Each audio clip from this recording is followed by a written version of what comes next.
नमस्कार दोस्तों, स्वागत है आपके अपने चैनल जी फैक्ट पर।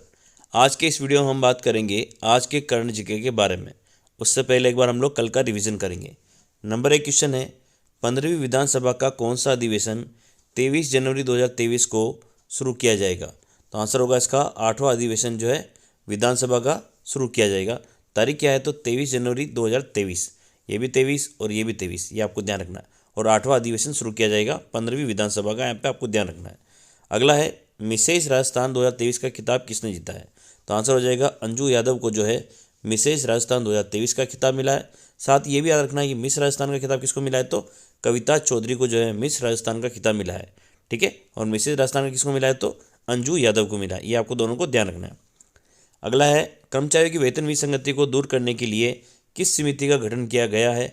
तो आंसर होगा खेमरा समिति का गठन किया गया है। अभी ये चर्चा में क्यों है? क्योंकि इसने अपनी अंतिम रिपोर्ट जो है अभी सौंप दी है, इसलिए याद रखना है कि खेमरा समिति किससे संबंधित थी? तो कर्मचारियों की वेतन विसंगति को दूर करने के लिए इसको बनाया गया था। ये आपको ध्यान रखना है। अगला क्वेश्चन है, 1956 के बाद दूसरी राष्ट्रीय जमहूरी, यहाँ पे आप चेक कर लेना, यहाँ पे 4 से 10 जनवरी है ना, पहले थी ये 4 से 7, अब कितनी हो गई? 4 से 10 जनवरी को कहाँ आयोजित किया जाएगा? तो आंसर होगा निम्बलीगाम रोहट पाली के अंदर जो है दूसरी राष्ट्रीय स्काउट जमहूरी का आयोजन किया जाएगा। पहली राष्ट्रीय स्काउट जमहूरी का आयोजन हैदराबाद में 1953 में किया गया था, और इसका उद्घाटन कौन करेगा? ये जो दूसरी जमहूरी होने वाली उसका उद्घाटन करेगा राष्ट्रपति द्रौपदी मुर्मू द्वारा, इसका उद्घाटन किया जाएगा। तो याद रखना है कि दूसरी जमहूरी कब आयोजित की जाएगी? तो 4 से 10 जनवरी को आयोजित की जाएगी। याद रखना गाँव कौन सा है? तो निम्बलीगाम रोहट पाली के अंदर आयोजित की जाएगी। पहली कहाँ पर हुई थी? तो हैदराबाद के अंदर 1953 में। और वर्तमान में जो अभी दूसरी होने वाली है रोहट पाली के अंदर, उसका उद्घाटन करेगी राष्ट्रपति द्रौपदी मुर्मू। तो ये सारी चीज़ें आपको ध्यान रखनी है। अगला क्वेश्चन है, डेयरी विभाग द्वारा गौपालन क्षेत्र में गौपालन अवार्ड 2022 किसे दिया गया है?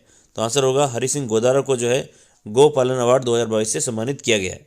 ये आपको ध्यान रखना है। अगला क्वेश्चन है, मुख्यमंत्री ने वरिष्ठ नागरिक तीर्थ यात्रा योजना के लिए कितने रुपए का अतिरिक्त बजट प्रावधान किया है? तो आंसर याद रखना है कि 15 करोड़ रुपए का यहाँ पे अतिरिक्त बजट प्रावधान किया गया है। याद रखना है कि वरिष्ठ नागरिक तीर्थ योजना के तहत पहले 10,000 यात्रियों को यात्रा करवानी थी, लेकिन अब वर्तमान में जो है बजट के अनुसार 20,000 यात्रियों को जो यहाँ पर यात्रा करवाई जा रही है। और इसके लिए जो बजट पारित किया गया था 10 करोड़ रुपए का, वो बजट अब खत्म होने आया है, इसलिए यहाँ पर 15 करोड़ का अतिरिक्त बजट भी दिया गया है। तो याद रखना है कि वरिष्ठ नागरिक तीर्थ यात्रा योजना के लिए कितना बजट दिया गया है? 15 करोड़ रुपए का अतिरिक्त बजट प्रदान किया गया है। याद रखना है यहाँ पे 1,000 यात्रियों को जो है हवाई यात्रा भी करवाई जाएगी। ये भी आपको ध्यान रखना है। अगला है, सामाजिक न्याय अधिकारिता विभाग की नई ब्रांड एम्बेसडर किसे बनाया है? तो आंसर याद रखना है कि प्रिया सिंह मेघवाल को बनाया है। काफ़ी इंपॉर्टेंट क्वेश्चन है, आपको ध्यान रखना ना। किसकी बनी है नई ब्रांड एम्बेसडर? तो सामाजिक न्याय एवं अधिकारिता विभाग की नई ब्रांड एम्बेसडर बनी है प्रिया सिंह मेघवाल। अगला क्वेश्चन है, महात्मा गांधी राष्ट्रीय ग्रामीण रोजगार गारंटी योजना के तहत कार्यरत संविदा कर्मी के मानदेय में कितने प्रतिशत की वृद्धि की गई है? तो सही आंसर होगा 5% की वृद्धि की गई है। वृद्धि 1 नवंबर 2022 से लागू होगी। ये भी आपको ध्यान रखना है। किसके वेतन में वृद्धि की गई है? जो मनरेगा के अंदर जो काम करता है, नरेगा के अंदर जो काम करता है संविदा कर्मी, उसके वेतन में वृद्धि की गई है 5% की। ये आपको ध्यान रखना है। और वृद्धि की तारीख भी याद रखनी, 1 नवंबर 2022 से ये वृद्धि की गई है, आपको ये ध्यान रखना है। अगला है, सक्षम अभियान किस जिले में संचालित किया जा रहा है? तो याद रखना कि बांसवाड़ा जिले के अंदर जो है सक्षम अभियान संचालित किया जा रहा है। महिला सशक्तिकरण से ये संबंधित है, आपको ये भी ध्यान रखना है। अगला है, राजीव गांधी शहरी ओलंपिक खेल 2023 में नगर पालिका व नगर परिषद खेलों का आयोजन कब से किया जाएगा? तो आंसर होगा 26 से 31 जनवरी तक जो है नगर पालिका और नगर परिषद खेलों का आयोजन किया जाएगा। जबकि अगर हम बात करें जिला स्तर की, तो 13 से 16 फरवरी, और राज्य स्तर पर 25 से 28 फरवरी को आयोजित किया जाएगा। ये आपको सारी चीज़ें ध्यान रखनी। ये तो थे हमारे कल के क्वेश्चन। अब हम लोग करेंगे आज के करंट जीके क्वेश्चन। दिसंबर माह में जारी जल जीवन रैंकिंग में राजस्थान का कौन सा जिला जो है देश में कौन सा स्थान रहा है? तो ये आपको बताना है ना। ऑप्शन नंबर ए है 30वां, बी है 33वां, सी है 25वां और डी है 28वां। तो इसका सही आंसर होगा 30वां स्थान रहा है। किसकी बात हो रही है? तो दिसंबर माह में एक रैंकिंग जारी की गई है, जल जीवन मिशन रैंकिंग। इसमें राजस्थान का देश में कौन सा स्थान रहा है? तो 30वां स्थान राजस्थान का देश में रहा है। ये आपको ध्यान रखना है। ठीक है, दिसंबर माह में जारी जल जीवन रैंकिंग में राजस्थान का देश में 30वां स्थान रहा है। ठीक है, अगला क्वेश्चन है, राजस्थान की पहली सोलर लिफ्ट सिंचाई परियोजना किस नदी पर बनाई जा रही है? ऑप्शन नंबर है मेज नदी बूंदी, बी है कोठरी नदी भीलवाड़ा, सी है घग्गर नदी हनुमानगढ़, डी है गंभीर नदी चित्तौड़गढ़। तो इसका सही आंसर होगा मेज नदी बूंदी के ऊपर जो है पहली सोलर लिफ्ट सिंचाई परियोजना लगाई जाएगी। याद रखना, काफ़ी इंपॉर्टेंट क्वेश्चन है ये। कोठारी नदी कहाँ बहती है? तो भीलवाड़ा के अंदर, जिस पर जो है मेजा बांध बनाया गया है, ये भी आपको ध्यान रखना है ना। मेज नदी तो कहाँ है? बूंदी के अंदर।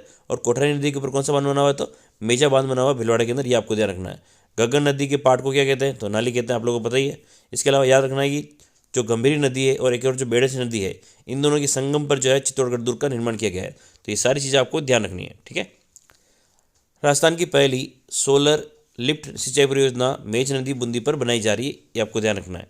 अगला क्वेश्चन है, सुर संगम के 33वें राष्ट्रीय युवा संगीत समारोह का आयोजन कहाँ किया जाएगा?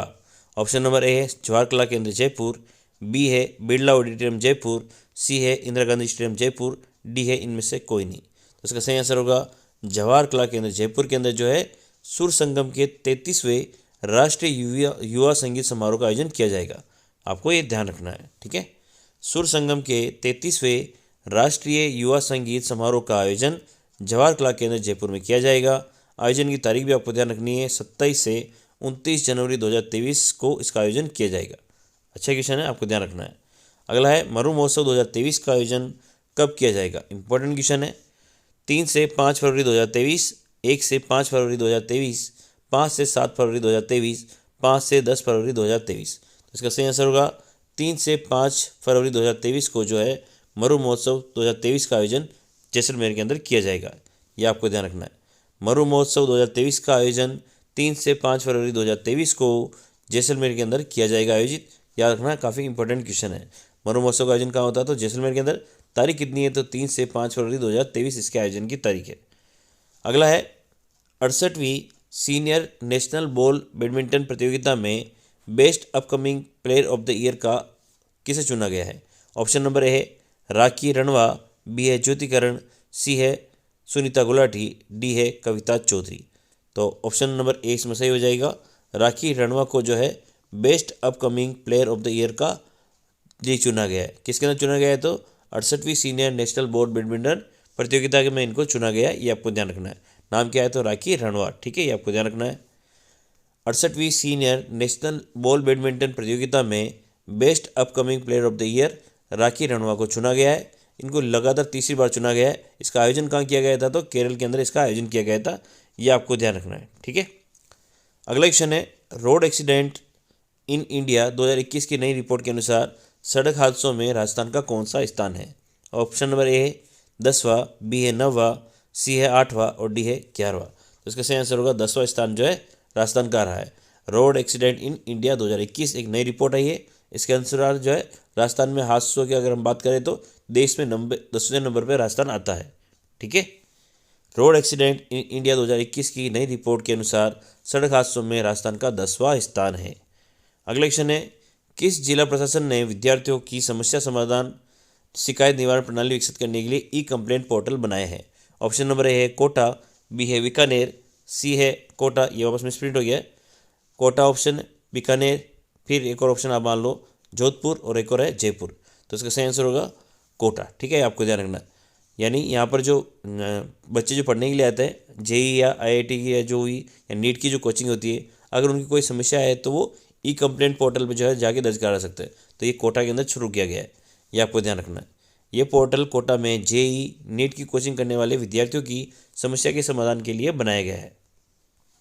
अगला है, मुख्यमंत्री श्री अशोक गहलोत द्वारा राजस्थान में कितने आवासीय विद्यालयों में डिजिटल लाइब्रेरी स्थापित करने के लिए हाल ही में आर्थिक स्वीकृति प्रदान की गई है? ऑप्शन नंबर है 344 आवासीय विद्यालय, बी है 346 आवासीय विद्यालय, सी है 349 आवासीय विद्यालय, डी है 352 आवासीय विद्यालय। इसका सही आंसर होगा 344 आवासीय विद्यालय के अंदर जो है डिजिटल लाइब्रेरी स्थापित करने के लिए हाल ही में आर्थिक स्वीकृति प्रदान की गई है, ठीक है।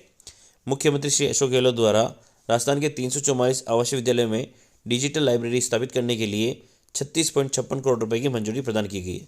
तो ये आपको ध्यान रखना, अच्छा क्वेश्चन है ये। अगला है, राजस्थान के किस राष्ट्रीय पर्यटन जीवन गौरव सम्मान 2022 से सम्मानित किया गया है? यानी किसको दिया गया है? तो डॉक्टर, ऑप्शन नंबर ए है डॉक्टर मदन लाल जहांगीर, बी है माधव हाड़ा, सी है सुभाष गर्ग, डी है इनमें से कोई नहीं। तो याद रखना, इसका सही आंसर होगा डॉक्टर मदन लाल जहांगीर को जो है पर्यटन जीवन गौरव सम्मान 2022 से सम्मानित किया गया है, ये आपको ध्यान रखना है, ठीक है। डॉक्टर मदन लाल जहांगीर कहाँ के रहने वाले? तो जोधपुर जिले के रहने वाले, ये भी आपको ध्यान रखना है ना। तो इसका सही आंसर कौन सा होगा? मदन लाल जहांगीर। और एक बार याद रखना अवार्ड का नाम क्या है, तो पर्यटन जीवन गौरव सम्मान 2022 से इनको नवाजा गया है, मदन लाल जहांगीर को। ठीक है। अगला क्वेश्चन है, देवनारायण आवासीय योजना में बायोगैस संयंत्र से गैस खरीदने के लिए किस देश में समझौता हुआ है? ऑप्शन नंबर ए है नगर विकास न्याय राजस्थान गैस लिमिटेड एवं गेल इंडिया, बी है कोल इंडिया गेल इंडिया, सी है रिको और कोल इंडिया, और डी है इनमें से कोई नहीं। तो इसका सही आंसर होगा ऑप्शन नंबर ए, नगर विकास न्यास राजस्थान राज्य गैस लिमिटेड एवं गेल इंडिया के बीच में समझौता किया गया है, ये आपको ध्यान रखना है। ठीक है। इस योजना के तहत 30 करोड़ की लागत से 150 टन प्रतिदिन की क्षमता का गोबर गैस प्लांट स्थापित किया जा रहा है। इससे 3000 किलो बायोगैस प्राप्त होगी। इस गैस को पाइपलाइन के माध्यम से घरों में सप्लाई किया जाएगा। शेष बायोगैस को गेल इंडिया और राजस्थान स्टेट गेल लिमिटेड को विक्रय किया जाएगा। तो ये आपको ध्यान रखना है। बायोगैस की अगर हम बात करें तो सबसे ज़्यादा प्लांट अगर हम कहाँ हैं तो उदयपुर जिले के अंदर जो है सबसे ज़्यादा बायोगैस के प्लांट है, ये आपको ध्यान रखना है। यानी जो पशु अपशिष्ट होता है उससे जो है बायोगैस का निर्माण किया जाता है, ये भी आपको ध्यान रखना है। ठीक है। अब हम लोग करेंगे क्विज क्वेश्चन, जिसका आंसर आपको कमेंट सेक्शन के अंदर लिखना है। राजस्थान की पहली सोलर लिफ्ट परियोजना सिंचाई परियोजना किस नदी पर बनाई जा रही है? तो आंसर आपको कमेंट सेक्शन के अंदर लिखना है। अगला क्वेश्चन है, रोड एक्सीडेंट इन इंडिया 2021 की नई रिपोर्ट के अनुसार सड़क हादसे में राजस्थान का कौन सा स्थान है? तो दोनों के आंसर आपको कमेंट सेक्शन में लिखना है। वीडियो को प्लीज़ लाइक करें, चैनल को सब्सक्राइब करें। जय हिंद, जय भारत।